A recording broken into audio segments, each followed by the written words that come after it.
श्रीमद् कुंज विहारे नमः। श्री स्वामी हरिदास विजय तीर्थराम। सरयू नदी के तट पर समृद्धशालिनी अयोध्या नगरी में महाराजा ध्रुव संधि राज्य कर रहे थे और उसमें महाराजा ध्रुव संधि की स्थिति ऐसी थी मानो देवराज इंद्र उनके यहाँ अमरावती जैसी शोभा थी। उनकी दो स्त्रियां थीं, पटरानी कलिंग राज की पुत्री मनोरमा और छोटी उज्जैनी के महाराज की पुत्री लीलावती। मनोरमा से सर्वलक्षण संपन्न भक्तराज सुदर्शन का और लीलावती से शत्रुजीत का जन्म हुआ। महाराज दोनों को एक साथ एक जैसा मानते थे, एक सा प्रेम था। दोनों राजकुमार का लालन पालन एक साथ होने लगा। महाराज को आखेट का मानो व्यसन था। दैववशात एक दिन सिंह का शिकार करते समय उन्होंने सिंह पर बाण चलाया, किंतु सिंह ने मरने से पूर्व झपट्टा मार दिया और महाराज की भी मृत्यु हो गई। मंत्रियों ने महाराज की पारलौकिक क्रिया करवाकर सुदर्शन को राज्य देने का विचार किया। इतने में उज्जैनी राज युधाजित और कलिंग नरेश वीरसेन दोनों अपने अपने दोहित्रों के हित के लिए सेना के सहित अयोध्या में आ डटे। बात की बात में लड़ाई छिड़ गई। वीरसेन युधाजित से लड़कर वीरगति को प्राप्त हुए।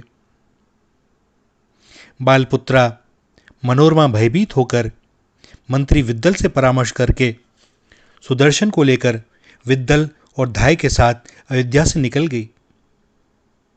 गंगा पार करके सब महर्षि भरद्वाज के आश्रम में आए और ऋषि का आश्वासन पाकर आशीर्वाद पाकर उन्हीं के पास एक कुटिया में विराजने लगे। इधर युधाजित भी अपने दोहित्र शत्रुजित को सिंहासन पर बैठाकर मंत्रियों को राज्यभार सौंपकर अपनी राजधानी को चले गए। मार्ग में एक जासूस से सुदर्शन को मुनि के आश्रम में जानकर उसे मारने के लिए भरद्वाज जी के आश्रम में आए, किंतु मुनि के प्रभाव से उन्हें वहां से निराश लौटना पड़ा। मंत्री विद्दल नपुंसक थे और नपुंसक को संस्कृत में क्लीव कहते हैं। आश्रम में बार बार मुनि कुमारों के मुंह से क्लीब क्लीब सुनकर बालक सुदर्शन भी क्ली क्ली करने लगा। पूर्व पुण्य के उदय से वही अभ्यास रूप में परिणित हो गया। इस तरह बाल भक्त सुदर्शन सोते जागते खाते पीते वही क्ली क्ली रटने लगा। लीलामयी की लीला, परम्बा जगदम्बा की महिमा कुछ ही दिनों में उस अबोध बालक के निरंतर स्मरण से प्रभावित होकर जगत जननी स्वप्न दर्शन देकर स्वयं उस बीज को शुद्ध कर गई और अब वह भक्त बालक सुदर्शन अनुक्षण क्लीम मंत्र में लीन रहने लगा। महर्षि भरद्वाज की अनुकंपा से उसके क्षत्रियोचित उपनयनादि संस्कार भी समय पर संपन्न हुए। शस्त्र शास्त्र विद्याएं भी भगवती पराम्बा की दया और महर्षि के स्वल्प उद्योग से ही मानो स्वमेव उपस्थित हो गई। वन में खेलने के समय अक्षय तूणीर के साथ दिव्य धनुष पड़ा हुआ मिला। उसी समय निषादराज बल सुसज्जित रथ लेकर उपस्थित हुआ और भक्तराज से अपनी मित्रता स्थापित कर ली। क्योंकि उन्हीं का देश में सम्मान होता है, उन्हीं को धन की प्राप्ति होती है, उन्हीं को यश मिलता है, उन्हीं के धर्मादि पुरुषार्थ अविकल रूप से सिद्ध होते हैं। वे ही धन्य हैं और वे ही पुत्र भृत्य एवं पत्नी आदि से संपन्न रहते हैं, जिन पर ऐश्वर्यदात्री महादेवी प्रसन्न होती हैं। परंतु मां को इतने से संतोष कहाँ। और ऐसे ही अनन्य भक्तों के लिए तो उनका वचन है, योग क्षेमम वहाम्यम। भक्तराज सुदर्शन के विवाह की तैयारियां होने लगीं। काशीराज सुबाहु की कन्या शशिकला महाविदुषी और भक्तिमती थी। स्वप्न में महादेवी ने शशिकला को सुदर्शन का चित्र दिखलाया और मां ने उससे कहा, तू मेरे भक्त सुदर्शन को वरण कर। सुंदरी, तुम सुदर्शन को वर रूप में स्वीकार करो, वह मेरा भक्त है, वह तुम्हारी संपूर्ण कामनाओं को पूर्ण करेगा। शशिकला प्रमोदित होकर उसी समय भक्त सुदर्शन को मनसा वरण कर चुकी। पुत्री के रोकने पर भी महाराज सुबाहु वनवासी सुदर्शन को कन्या नहीं देंगे, यही निश्चय कर स्वयंवर की तैयारी करने लगे। सुदर्शन को आमंत्रित भी नहीं किया गया। यह सब देख सुनकर दुखित होकर शशिकला ने एक ब्राह्मण को संवाद देकर भरद्वाज मुनि के आश्रम भेजा। धीरे धीरे स्वयंवर में आने वाले राजा महाराजाओं से काशी मुखरित होने लगी। अपने दौहित्र के साथ युधाजित भी पधारे। उधर मां का स्मरण कर, मां को साथ ले ऋषि मुनियों का आशीर्वाद ग्रहण कर भक्तराज सुदर्शन भी स्वयंवर देखने के लिए काशी आए। सबका यथोचित सत्कार किया गया। अब राजाओं के बीच में भक्तराज की चर्चा चली। किसी ने कहा, सुनते हैं सुदर्शन भी अपनी मां के साथ स्वयंवर देखने आया है और यह राजकन्या भी उसी का वरण करेगी। युधाजित क्रोधाग्नि में जल उठा। सुबाहु बुलाए गए। पूछा गया, आपका क्या अभीष्ट है? आप किसे कन्या देना चाहते हैं? आपकी पुत्री कहती है कि मैं तो सुदर्शन को वर चुकी और आपके समझाने पर भी नहीं मानती। सुबाहु बोले, मैं क्या करूं? मैं नहीं चाहता, अब देखें क्या होता है। युधाजित की अद्भुत अवस्था थी। मैं सुबाहु सहित सुदर्शन को मारकर कन्या का हरण करके अपने दौहित्र को दे दूंगा, नहीं तो कन्या को स्वयंवर में लेकर के आओ। इस तरह युधाजित का प्रलाप सुनकर अन्य राजाओं ने एकांत में सुदर्शन को बुलाया। सबने कहा, युधाजित तुमको मारना चाहता है, हम लोगों को दया आई इसी से तुम्हें बुलाया है। तुम स्वयंवर में बिना सैन्य बल के क्यों आए हो? अब तुम्हारी क्या इच्छा है? और इस पर भक्तराज ने अपने निष्कपट हृदय को खोल दिया। उन्होंने कहा, हे राजाओं, मेरे पास न सैन्य बल है, न मेरा कोई सहायक है, न कोश है, न दुर्ग का आश्रय है, न मित्र हैं, न हितु हैं और न कोई मेरे रक्षक हैं। मैं तो स्वयंवर की चर्चा सुनकर उसे देखने की अभिलाषा से ही यहां चला आया हूं। अवश्य ही मुझे स्वप्न में देवी भगवती की प्रेरणा हुई है। मैं आज और कुछ भी नहीं करना चाहता। मुझे तो जगदीश्वरी देवी ने जो कुछ कहा है और जो कोई विधान उन्होंने मेरे लिए रच रखा है, निसंदेह वही होगा। हे जगदीश्वरों, संसार में आज तक मेरा कोई भी शत्रु नहीं है, क्योंकि मुझे सर्वत्र जगदम्बा मां भवानी के दर्शन होते हैं। जो कोई मेरे साथ शत्रुता करेगा उसका शासन वे महाविद्या ही करेंगी। मैं तो यह भी नहीं जानता कि शत्रुता किसे कहते हैं। कैसा अद्भुत भाव, छल कपट की गंध तक नहीं। जिस प्रकार प्रातः स्मरणी तुलसी बाबा विश्व को सियाराममय देखते थे, उसी प्रकार भक्तराज सुदर्शन निखिल विश्व में केवल मां भवानी को ही देखते थे। राजाओं के पास से भक्तराज अपने डेरे पर आए। प्रातःकाल स्वयंवर का कार्य आरंभ हुआ। शशिकला स्वयंवर में आई नहीं। सुबाहु बहुत समझाकर हार गए और शशिकला आती कैसे? वह तो भक्तराज का वरण कर चुकी थी, अब दूसरे के लिए कोई स्थान नहीं।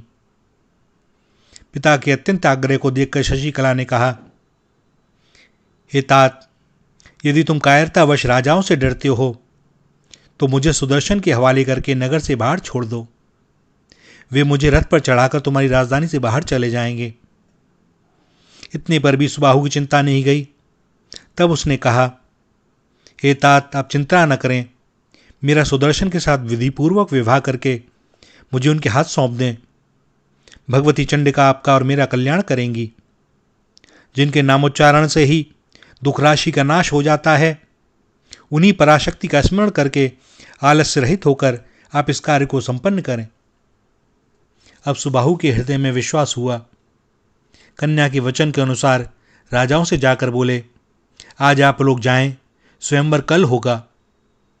सब राजा के इस वचन को सत्य मानकर चले गए। इधर उसी रात में सुदर्शन को बुलाकर विधिवत पाणी ग्रहण करा दिया गया। प्रातःकाल मंगलवाद्य सुनकर राजाओं ने समझा विवाह हो गया।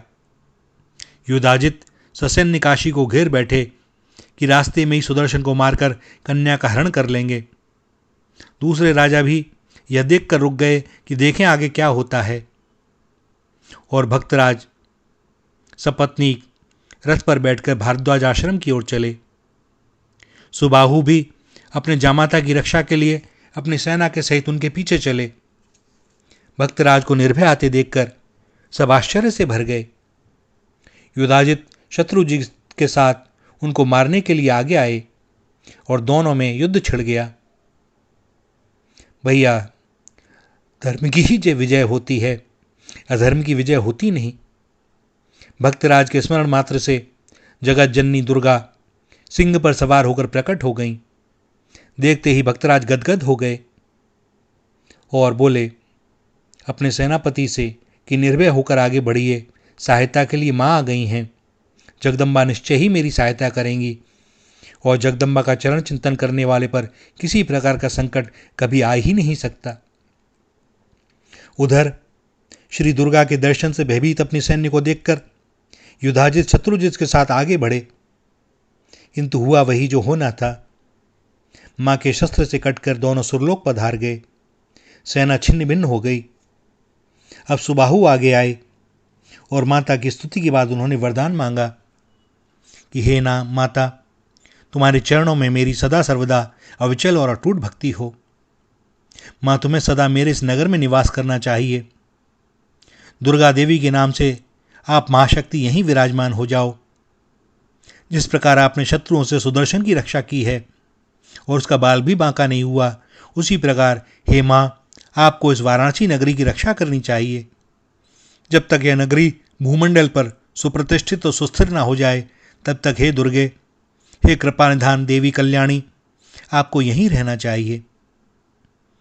और देवी ने सुबाहु को वरदान दिया और इसी वरदान के कारण मां अभी भी श्री दुर्गा के रूप में काशी की रक्षा कर रही हैं। वहां शिव भी हैं और शक्ति भी।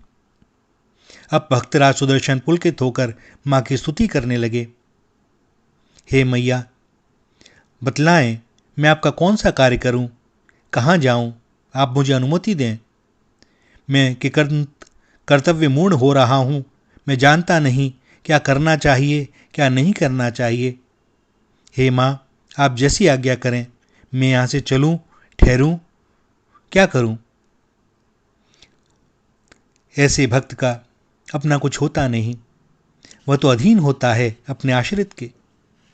तो उसका पूछना आवश्यक है कि वह क्या करे और क्या नहीं। और माँ भगवती ने कहा, महाभाग्यवान सुदर्शन, तुम अयोध्या जाकर अपनी कुल परंपरा के अनुकूल वहाँ का शासन करो। तुम मुझे सदा स्मरण करते रहना और यत्न के साथ पूजा उपासना करते रहना। हे नृपश्रेष्ठ, मैं सदा तुम्हारा कल्याण करूंगी और तुम्हारे राज्य की रक्षा करूंगी। यह वर देकर माँ जगदम्बा अंतर्हित हो गई। इसके बाद सब राजाओं ने भक्तराज का आधिपत्य स्वीकार कर लिया और वहाँ से आनंदपूर्वक सुदर्शन भक्त अयोध्या आए। और सबसे पहले वे अपनी सौतेली माँ के पास गए और प्रणाम करके बोले, हे माँ, मैं तुम्हारा सेवक हूँ। हे धर्मज्ञ, मेरे लिए जैसी माता मनोरमा है वैसी ही आप भी हो। मेरी दृष्टि में आप दोनों के मध्य कोई अंतर नहीं है। वन में रहते हुए मेरे चित्त को तनिक भी क्लेश नहीं हुआ, क्योंकि मैं सोचता था कि यह मेरे ही किसी कर्म का फल है और मैं यह भी जानता था कि उसका फल अवश्य ही भोगना होगा। उस समय मुझे कोई दुख नहीं था और आज कुछ प्राप्त हो जाने पर मुझे कोई सुख नहीं है। मेरे हृदय में न किसी से वैर है और न कोई डाह। हे माता, इस पवित्र भारत भूमि में मनुष्य जन्म बड़ी कठिनता से मिलता है। आहार, निद्रा, मैथुन आदि का सुख तो निश्चय ही सभी योनियों में प्राप्त है। इस मनुष्य शरीर को पाकर धर्म का अनुष्ठान करना चाहिए। क्योंकि मनुष्यों को इसी से स्वर्गादि लोकों तथा मोक्ष तक की प्राप्ति होती है, जो अन्य योनियों के लिए बड़ी दुर्लभ है। इसके पश्चात स्वर्ण सिंहासन पर देवी पराम्बा की मूर्ति स्थापित कर पीछे भक्तराज उन्हीं का काम मानकर उन्हीं की आज्ञा से राज्य सिंहासन पर विराजे। और आज भी कौशल देश में अंबिका देवी के नाम से मां विद्यमान है।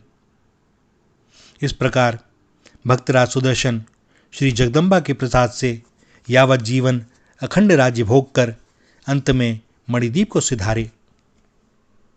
भैया, भगवती पराम्बा का जो आश्रय लेता है वही जानता है कि वह कितना दुलार करती हैं, किस प्रकार गोद में लेकर मस्तक को सहलाती हैं, प्रेम से भर देती हैं। हर समय उनका जो आश्रित होता है आनंद विभोर रहता है, अभय हो जाता है और चराचर जगत में वह माँ ही माँ को देखता है, क्योंकि उनके सिवा किसी और को जानता नहीं और उसके सामने प्रकट हो जाता है कि उनके अतिरिक्त कहीं पर भी सृष्टि में कुछ और है भी नहीं। आज से नवरात्रि का आरंभ हो रहा है। भैया, जिनकी भी इष्ट भगवती माँ पराम्बा हैं, वह मन से उनका ध्यान करें। वे करुणा करती हैं बहुत शीघ्र। इस दास पर उनकी बड़ी कृपा रही है। उन्होंने बहुत दुलार किया है, कभी पात्रता नहीं देखी, कोई योग्यता नहीं देखी, मुझ जैसे अवगुणी को भी अपना लिया। जैसे माता अपने कुपुत्र को भी उतना ही स्नेह करती है जितना सुपुत्र को, वरन बहुधा देखा जाता है कि कुपुत्र को ज़्यादा स्नेह करती है, क्योंकि उसे लगता है इसे इसकी आवश्यकता ज़्यादा है ताकि वह कल्याण के मार्ग पर वापस आ सके। और माँ जिसका कल्याण करना चाहे वह अवश्यंभावी होता है। विश्वास रखें, वे भगवती बहुत दयालु हैं, बहुत कृपालु हैं। श्री राधा, श्री राधा, श्री राधा।